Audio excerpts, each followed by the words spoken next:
100 ভাগ লোক কোরবানি করতে গিয়ে ভুলটা করে, সেটা হলো কোরবানির পশু যারা বানায় কসাই তাদেরকে পারিশ্রমিক দেওয়া হয়, ঠিক না বেঠিক?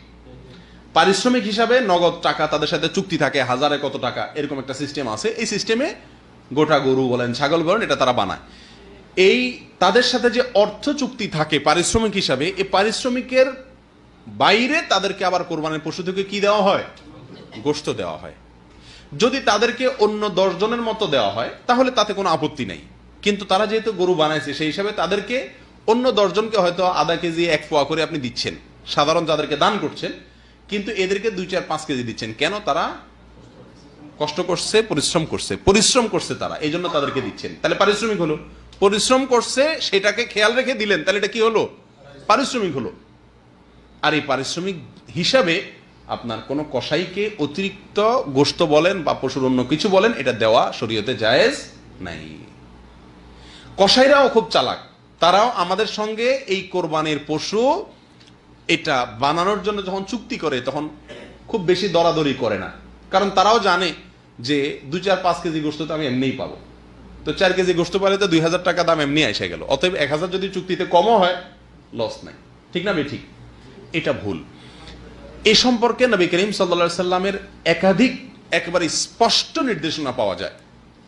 বিশেষ করে সহিহ বুখারীতে নবী সাল্লাল্লাহু আলাইহি সাল্লাম স্পষ্টভাবে তার নির্দেশ পাওয়া যায়। তিনি বলেছেন লা ইউতা ওয়ালা ইউতা লিজাযারাতিহা শাইআ, কোরবানির পশু এটা কসাই যারা কাটে অথবা এটাকে বানায় তাদেরকে এই কোরবানির পশু থেকে কোনো কিছু দেওয়া যাবে না।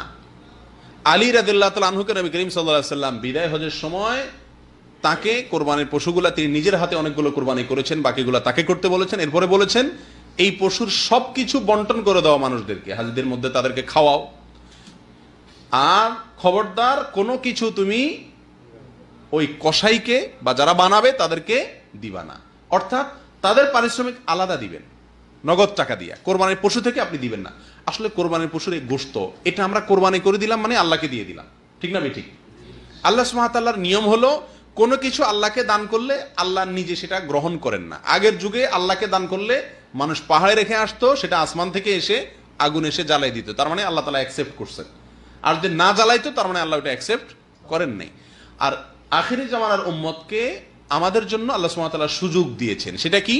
আমরা আল্লাহ সুবহানাহু ওয়া তাআলার জন্য কিছু দান করলে, যাকাত দিলে, ফিতরা দিলে সব আল্লাহর জন্যই তো দান করি। আল্লাহ সুবহানাহু ওয়া তাআলা ওটাকে ডালিয়ে দেন না। আল্লাহ সুবহানাহু ওয়া তাআলা আমাদের সুবিধার জন্যই গরিবদের মাঝে বন্টন করার জন্য, নির্দিষ্ট খাতে দেওয়ার জন্য আল্লাহ তাআলা কি করছেন? নির্দেশ করছেন।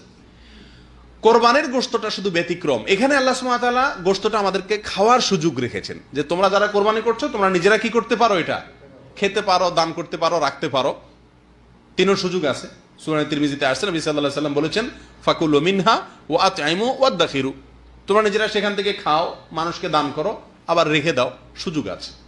একসময় নবী সাল্লাল্লাহু আলাইহি ওয়াসাল্লাম নিষেধ করছেন 3 দিনের বেশি রাখা যাবে না, কিন্তু এরপরে সেটা তিনি প্রত্যাহার করেছেন, রহিত করেছেন। এরপর বলেছেন তোমরা এখান থেকে যা খুশি করতে পারো। অর্থাৎ যা খুশি বলতে নিজে খাও, মানুষকে দান করো, জমা করো, কিন্তু বিক্রি করা যাবে?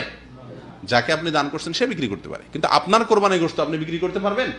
যেহেতু বিক্রি করা যায় না, অতএব পারিশ্রমিক হিসাবেও কাউকে দেওয়া যায় না।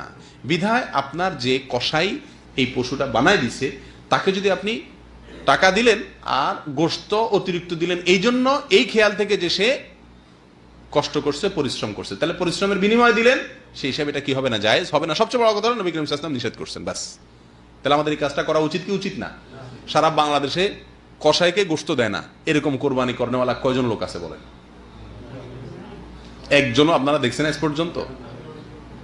অথচ উচিত হলো কসাইকে আগে ভাগে বলে দেওয়া যে বাবা তুমি এই গরু বানাইতে কত টাকা নিবা বলো, আর মাথায় রেখো তোমাকে কিন্তু আমি কোনো গোশত দেবো না, যদি দেই তো অন্য 10 জনকে যেভাবে দেবো তোমাকেও সেই হারে দেবো, তুমি এটা বানাইছো সেই হিসাবে তোমাকে আমি এক্সট্রা কোনো গোশত দেবো না। এই কথা সাফ এবং পরিষ্কার তাকে আগে থেকে বলে দেওয়া উচিত, ঠিক না ভাই? ঠিক। তো এই ভুলটা অহরহ হয়, এটা আমাদের খেয়াল রাখা উচিত। আল্লাহ তাআলা আমাদেরকে বুঝার তৌফিক দান করেন।